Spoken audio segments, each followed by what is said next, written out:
What's up, guys? Today we are going to do our first car review, and it's going to be about my daily driver, a 2008 Honda Civic Sedan behind me. Again, if you are looking for a very reliable commuter car for one of the kids going off to high school or college, you might enjoy this video.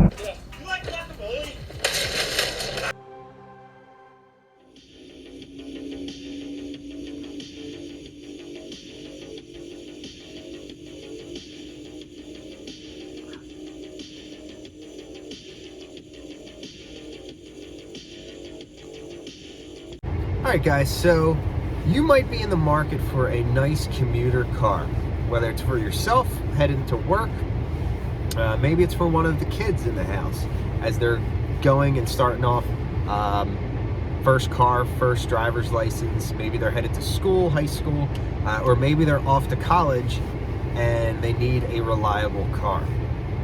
Insert the 2008 Honda Civic Sedan.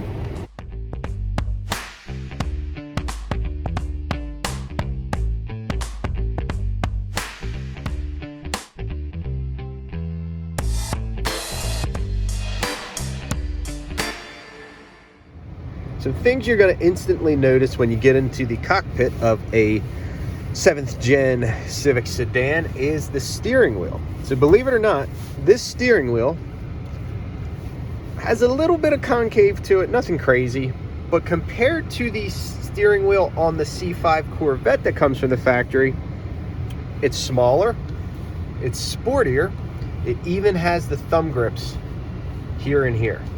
So it actually is very comfortable. The other thing is, you can already feel it. The turn-in is very responsive when you're driving. So even though it's a front-wheel drive car, you can still have some fun on back roads in completely stock form.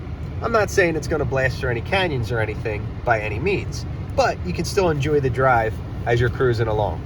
As you see, there is also a very nice digital dash. You actually have controls over here where you can set it to miles per hour or kilometers per hour if you're in the UK, which again, if you're watching this video, you probably are not in the UK. Also, which is very convenient, you can actually dim the whole instrument cluster, the speedometer, which is right up here, let that focus, and the radio backlighting. So the good thing is, if you're like me and you have sensitive eyes when it comes to like too much brightness or too much LED type brightness, you can actually easily dim it or brighten it up depending on your driving mood and time of day. Very super easy to use. Here you'll see we have the gear wrench. Don't worry, all it is it's a little overdue for an oil change. In fact, it's 327 miles overdue on an oil change. Now, digital dash here. Very trick. This was the first generation Civic that decided to go with the all digital dash and almost like a stack. So you'll see here, usually you're going to have your speedo and your tack all in one unit and maybe nothing up top there. But for the sedans and coupes, they decided, okay, we're going to put your speedo up top and your tack and RPM gauge down here with your shift indicator lights. Very super easy to use. So again, if you want to shift like Vin Diesel, you totally can. Just kidding, I don't recommend that.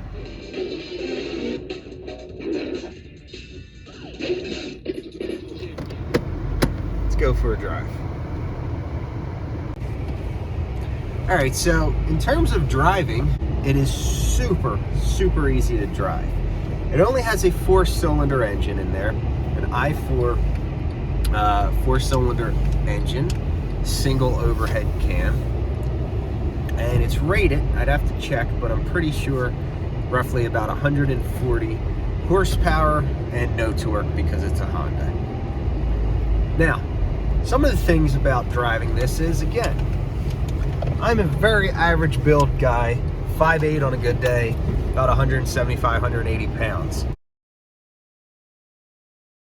Even with layers on and a big jacket, I am very comfortable.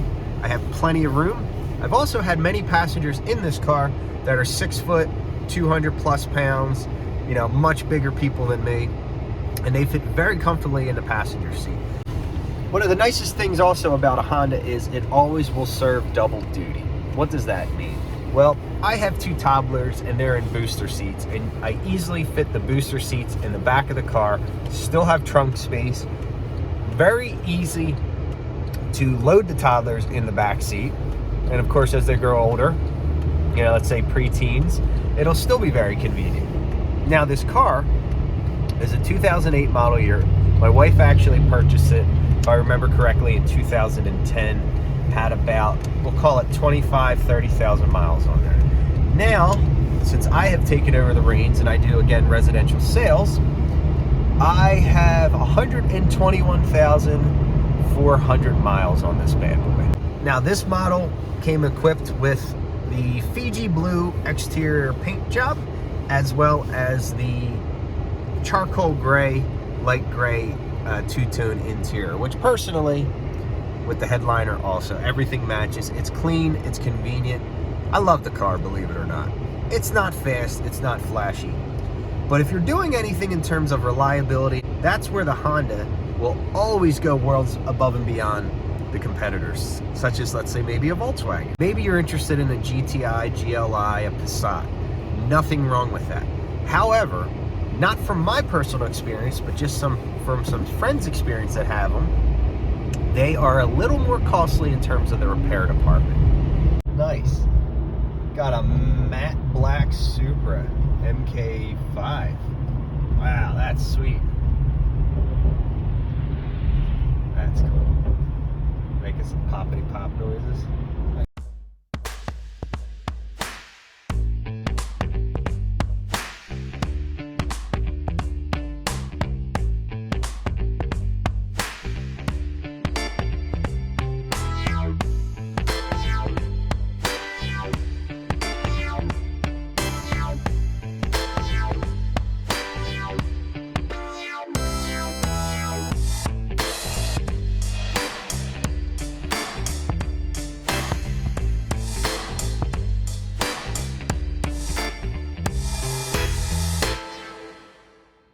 So how much does a 7th gen Civic Sedan go for in a used market? Let's take a look.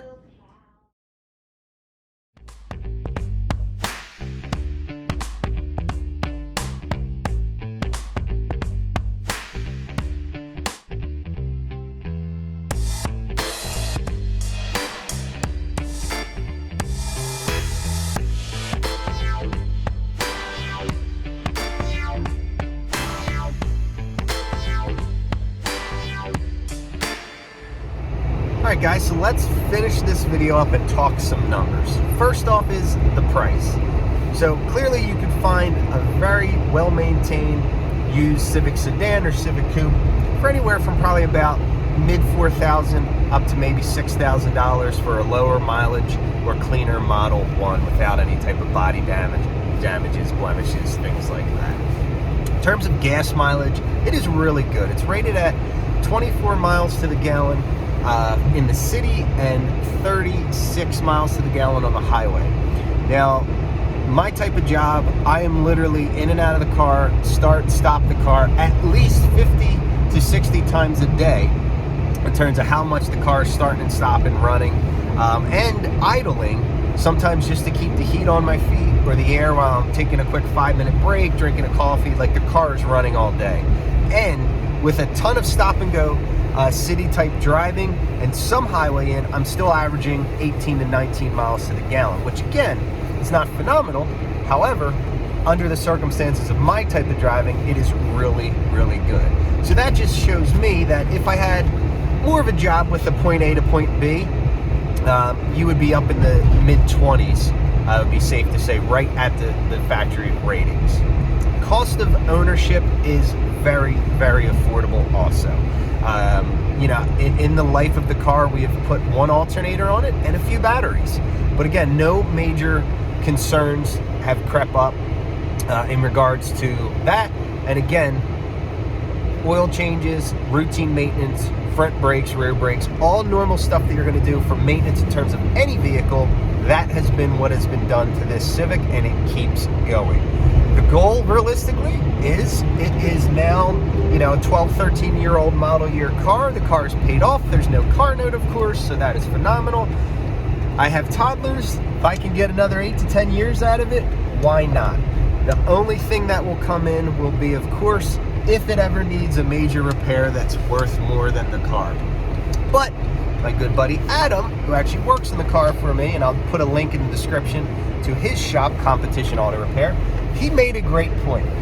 At times in your car history, you might have to spend $1,000 or $2,000 to repair and fix the car, and you go, wow, why wouldn't I just buy a new car? The reality is, when you buy a new car, especially nowadays, you might have a $300, $400, sometimes even a $500 a month car payment, or 5, 6, sometimes people stretch it out to 7 years.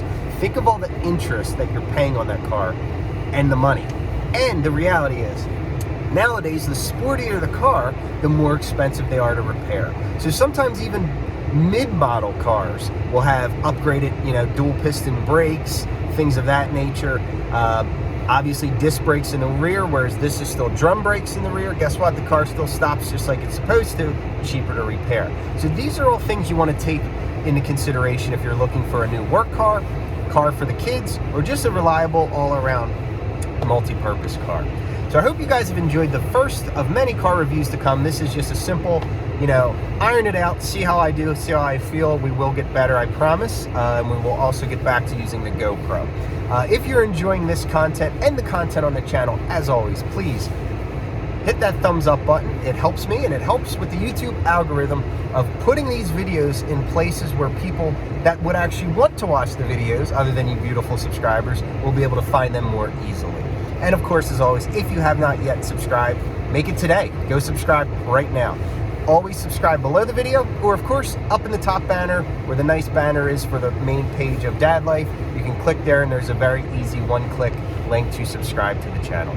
Thank you guys, as always, for tuning in. As always, this is Dadlife. Till the next video.